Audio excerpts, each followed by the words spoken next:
नमस्कार दोस्तों।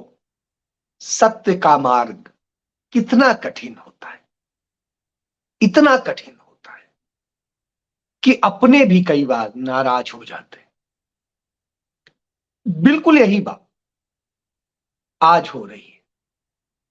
हमारे प्रधानमंत्री नरेंद्र मोदी गए हुए हैं दुबई, और सऊदी में वो पहुंचकर क्लाइमेट चेंज के बारे में बता रहे हैं। क्लाइमेट चेंज के बारे में तब चर्चा कर रहे हैं जब हम उत्तराखंड की त्रासदी देख रहे हैं। टनल किस तरीके से उसमें हमारे 41 मजदूरों के फंसने को हम देख रहे हैं, और किस तरीके से हमने जोशीमठ को धंसते हुए देखा है, किस तरीके से हमने हिमाचल में तबाही देखी है, किस तरह से इन्हीं प्राकृतिक दोहन के कारण जम्मू कश्मीर में हो रहे तमाम तरह के संकट देखे। हमने सिक्किम में बाढ़ और दूसरी चीजें देखी हैं, त्रासदी देखी हमने नॉर्थ ईस्ट में देखी। क्लाइमेट चेंज की बात करते हैं। देश की राजधानी दिल्ली में प्रदूषण की हालत क्या है? 2 दिन से बारिश हो गई है तो थोड़ी सी राहत है, अन्यथा दुनिया का सबसे प्रदूषित शहर दिल्ली बन गया। क्या 2015 के पहले ऐसा होता था क्या? सबसे पहली बार 15 में ये हालत हुई थी, जब ऑड इवन लागू किया गया था। और हमने तमाम सारे शहरों, वही नहीं, प्रदूषण था लेकिन इतना नहीं था। आज प्रदूषण की हालत क्या है? लेकिन प्रधानमंत्री नरेंद्र मोदी हमारे वहां पर आमंत्रित करते हैं कि 2028 में आकर के आप भारत में सम्मेलन की, और बड़े देशों से हम कहेंगे कि वो अपने स्वार्थ छोड़ करके वो क्लाइमेट चेंज पर, पर्यावरण पर ध्यान दे। बिल्कुल ध्यान देना चाहिए। न सिर्फ बड़े देशों को, छोटे देशों को, सभी को अपनी अपनी जिम्मेदारियों को समझना चाहिए। यही तो हम कह रहे हैं कि हमारा देश प्रकृति की इस प्राकृतिक संपदाओं से भरपूर रहा है। प्राकृतिक संपदाएं ही दुनिया भर के आक्रांताओं को यहां खींच कर लाती थी, और प्राकृतिक संपदाओं ने ही इतने सालों तक दुनिया की कौन सी ऐसी कौम है जिसको हमारे देश में शासन करने के लिए, आक्रमण करने के लिए विवश नहीं किया। आप सिकंदर पहुंच जाइए, सिकंदर के बाद पहुंच जाए, शक रहे हो, हूण रहे हो, जो है मुस्लिम्स रहे हो, ईसाई रहे हो, या और यहूदी भी रहे हैं, तो इस तरीके से यूरोपियन तमाम कंट्रीज जो है आज उनके लोग रहे हैं। तो जिस तरीके से रहा है उसको देख करके, जब न यीशु मसीह थे और न पैगंबर मोहम्मद साहब, तब भी हमारे यहां आक्रमण होते थे। क्यों? क्योंकि हमारी प्राकृतिक संपदाएं पूरी दुनिया में, हम ही तो एक ऐसे देश हैं, हमारा ही क्षेत्र ऐसा है जहां हम सारी ऋतुओं का आनंद लेते हैं, सारी चीजों का आनंद लेते हैं। तो इसलिए हमारे प्रधानमंत्री यदि सच बोलते कि हाँ, हमारे यहां ये गलतियां हुई हैं और हम इन्हें सुधारेंगे, और हम दूसरे तमाम देशों से भी यही आग्रह करते हैं कि जो आपसे गलतियां हुई हैं वो आप स्वीकारिए और उनको कैसे सुधारेंगे उसका प्लान प्रस्तुत कीजिए। हम भी प्रस्तुत करें और हम मिल बैठ के उस प्लान पे ऐसे काम करेंगे कि किसी का भारी नुकसान भी ना हो और सबको उसका फायदा मिले।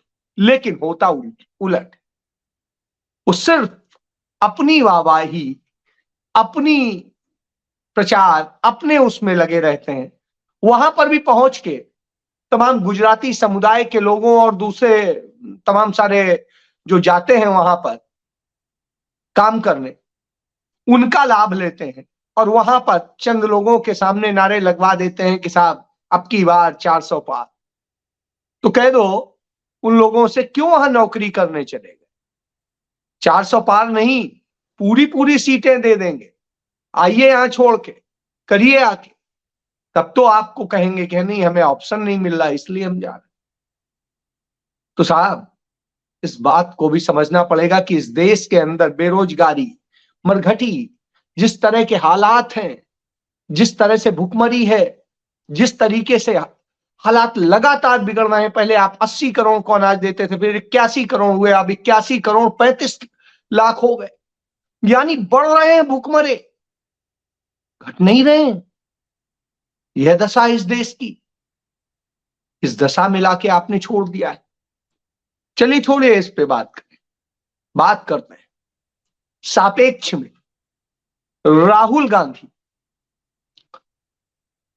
तेलंगाना में प्रचार के बाद में सीधे अपने निर्वाचन क्षेत्र वायनाड पहुंचे।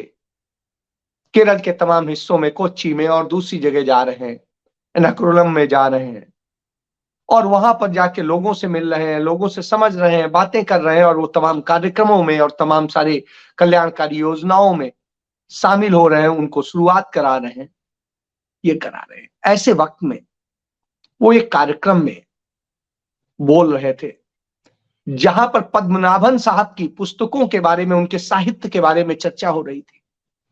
उन्होंने कहा कि साहित्य, लेखक एक सच्चा व्यक्ति होता है, वो लिखता है सच्चाई के साथ में, वो अपने सच को उसमें उड़ेल देना चाहता है और यही होता है। सच कई बार बुरा लगता है लेकिन होता अंततः वही सही है। तो इसलिए सच बोलने में कोई गुरेज नहीं होनी चाहिए। राहुल गांधी ने यह भी कहा कि मैं भी कोशिश करता हूं, पूरी कोशिश करता हूं कि मैं सदैव सच के साथ खड़ा हूं, सच बोलूं, सच कहूं और मैं तमाम बार ऐसे सच बोल देता हूं जो मेरे पार्टी के लोगों को, मेरे और अपने लोगों को बुरे लग जाते हैं, उन्हें नहीं पसंद आते हैं, उनको लगता है इससे नुकसान हो रहा है। लेकिन मैं फौरी फायदे के लिए झूठ नहीं बोल सकता। मेरा मानना है कि धैर्य रखिए, थोड़ा सा कठिन परीक्षाएं होंगी और बहुत सारी संकट भी आएंगे, लेकिन अंततः सच जीतेगा। देर होगी लेकिन जीतेगा।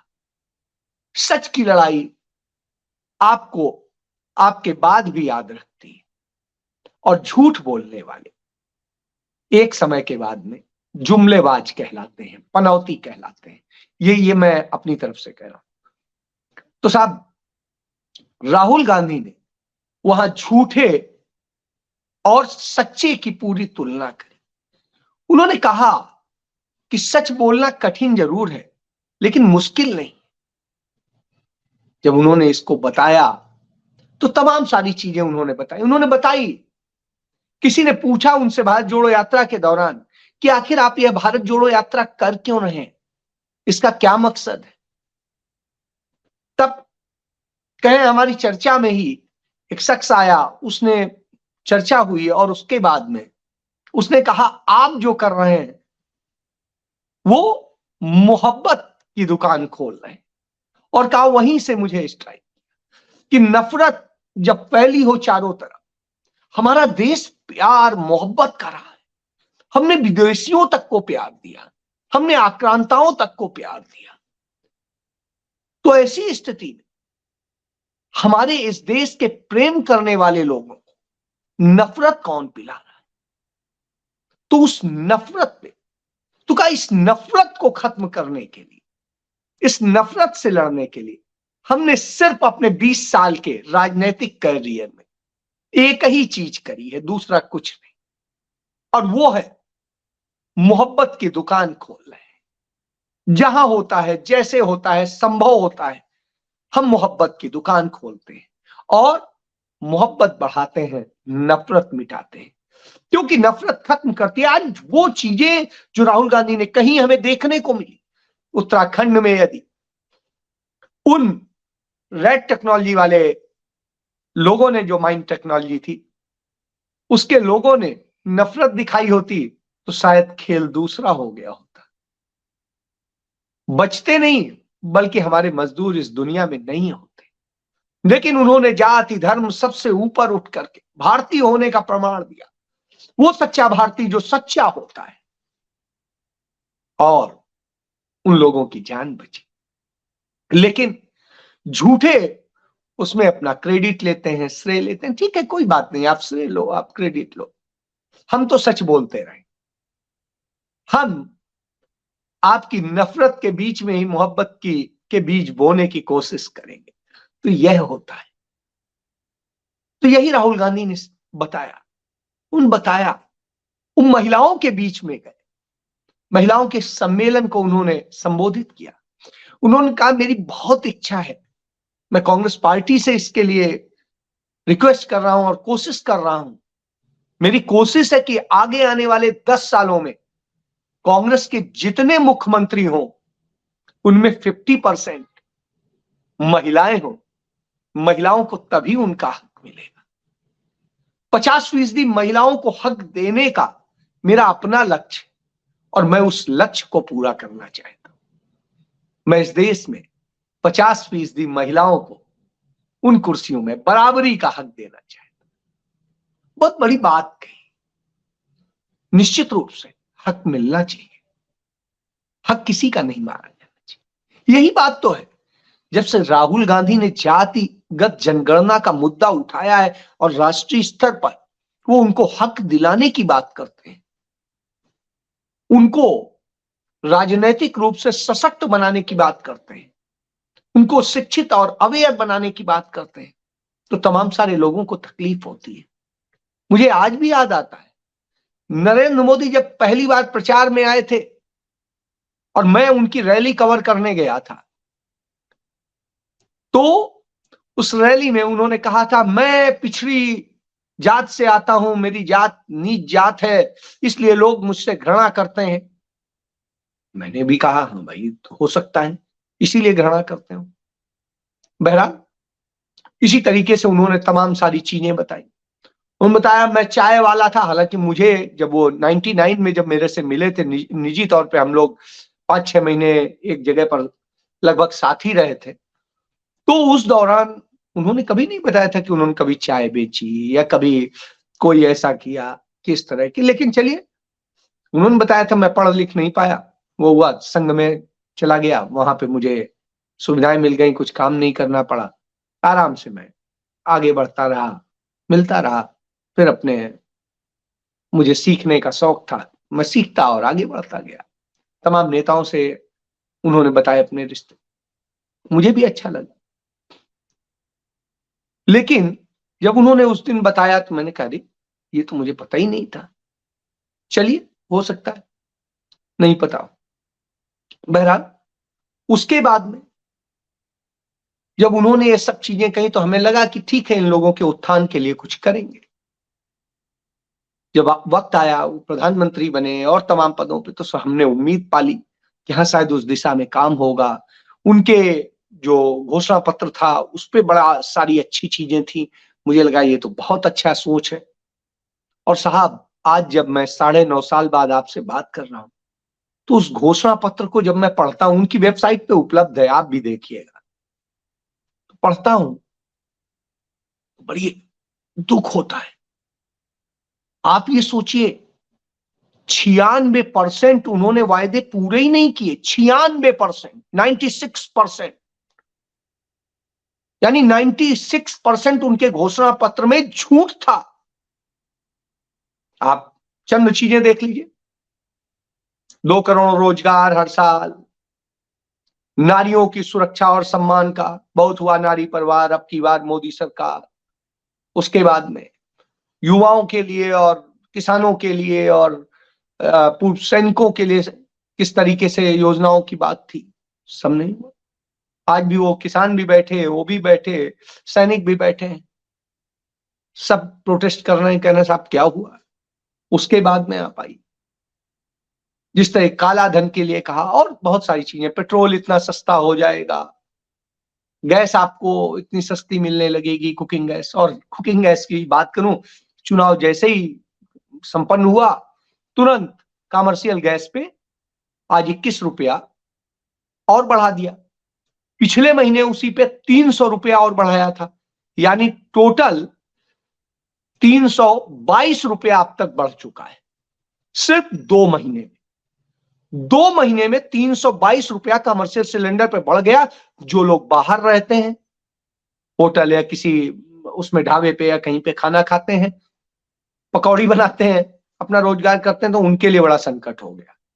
सब महंगा से महंगा होता जा रहा है, क्योंकि जब रेट महंगा होगा तो वो स्थितियां हम देख रहे हैं। तो ये स्थिति, तो चलिए, उनके वायदों का ये था, जुमलों का ये था। अब वो जुमले हमने देख लिए, हमने किस तरह से देख लिया कि बलात्कारियों को छोड़ने का और सजा याफ्ता बलात्कारियों को छोड़ने का, उसके अलावा जो बलात्कार के आरोप में पकड़े जाते हैं वो सब भारतीय जनता पार्टी के ही नेता निकलते हैं। और उसके बाद में जो बलात्कारी पूरे हिंदुस्तान में पकड़े जाते हैं, उसका जब एनालिसिस करते हैं तो साहब 82% उनके निकलते हैं। और काला धन की जब हम बात करते हैं तो साहब ईडी का एक और अफसर अब पकड़ गया तमिलनाडु में रिश्वत लेते हुए। वो डॉक्टर से ले रहा था कि इसी तरह से धमका के 20 लाख रुपए। इसके पहले हमने देखा राजस्थान में, पहली बार राजस्थान ने गिरफ्तार किया 2 लोगों को उनके, और अब तमिलनाडु में गिरफ्तार हो गया। यानी आप समझ लीजिए, जो काला धन रोकने के लिए वही काले धन का काम करते हैं। और स्विस बैंकों में इसीलिए काला धन 4 गुने से अधिक बढ़ गया मोदी सरकार में। अब इससे आप समझ सकते हैं।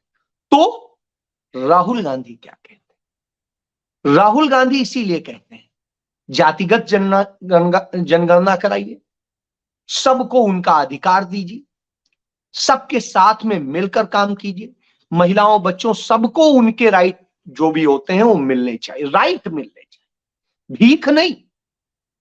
भीख देना सरकार का काम नहीं है, अधिकार देना है। आपको कांग्रेस ने दिया ही था अपनी सरकार में खाद्य का अधिकार, यानी जिसके बूते आज 81 करोड़ लोगों को खाना दिया जा पा रहा है, अनाज दिया जा रहा है उसी कानून के तहत।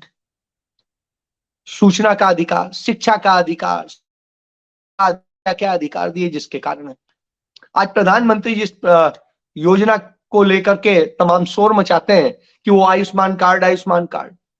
साहब, आयुष्मान योजना का नाम दूसरा था, लेकिन स्वास्थ्य बीमा योजना लागू हो चुकी थी, उसे आगे बढ़ाना था, वो इन्होंने किया। लेकिन कांग्रेस की सरकार ने राजस्थान में उससे बढ़ के किया। उसने वहां 25 लाख रुपए तक का आपको मुफ्त इलाज किया और राइट दिया, अधिकार दिया। इसी तरीके से छत्तीसगढ़ ने 10 लाख का दिया, इसी तरीके से हिमाचल ने 10 लाख का दिया, कर्नाटक ने 10 लाख का दिया, और अब सभी का अपना बढ़ाने का अपना एक प्लान है। और मोदी की वो जो योजना है जो कांग्रेस के समय में शुरू की गई थी, वो 5 लाख की ही है, उसको नहीं बढ़ाया गया। और उसमें भी लूट हो रही, जो लूट हो रही है वो सब हमने कैग की रिपोर्ट में देख लिया है। सड़क बनाने के नाम पर जिस तरह लूट हो रही हमने देख लिया। तो यानी भ्रष्टाचार भी, भ्रष्टाचार मुक्त भारत की बात करते थे, वो भी हो गया। भ्रष्टाचार नहीं, महाभ्रष्टाचारी हो गया। जाति धर्म के नाम पे दंगे फसाद और सारी चीजें, और जो कुछ करने का है, उनके शोषण करने का है, लोगों को परेशान करने का, वो भी हो गया। खुद प्रधानमंत्री कपड़ों से जब पहचानते हैं तो आप समझ सकते हैं। तब राहुल गांधी के मोहब्बत की दुकान और सबको हक। लड़ाई कठिन है, लेकिन सच्चाई की लड़ाई लड़ी जाएगी तो मिले। लेकिन इसके लिए इस देश की जनता को भी आना पड़े, उसे भी सच के साथ खड़ा होना पड़े। गांधी के साथ यदि लोग नहीं खड़े होते तो शायद वो नहीं लड़ाई लड़ पाते। लेकिन क्योंकि कांग्रेस पार्टी का कोई अपना कोर वोटर नहीं है, जिसे कहते हैं किसी का यादव जाति है, किसी का दलित जाति है, किसी का मुस्लिम है, किसी का हिंदू है, किसी का कोई है, कांग्रेस के पास कोई ऐसा वोटर नहीं। कांग्रेस के पास विचारधारा का वोटर है। इसलिए यदि आप सच की विचारधारा पे यकीन करते हैं और चाहते हैं एक सच्चा भारत, चाहते हैं अपने बच्चों का एक अच्छा भविष्य, तो उस भविष्य की राजनीति के साथ आइए, उस सच की राजनीति के साथ आइए। थोड़ा सब्र रखिए, लड़ाई लड़नी पड़े, लेकिन सच को आगे बढ़ाना होगा। जब सच आगे बढ़ेगा तब आप जीतेंगे। अब फैसला आपका है, सच का भारत या झूठ का भारत, किसके साथ खड़ा होना है। वैसे जनता मुझे लग रहा है कि सच के भारत के साथ खड़े होने को तैयार है, और राहुल गांधी की मोहब्बत की दुकान आगे से आगे बढ़ती जा रही। जय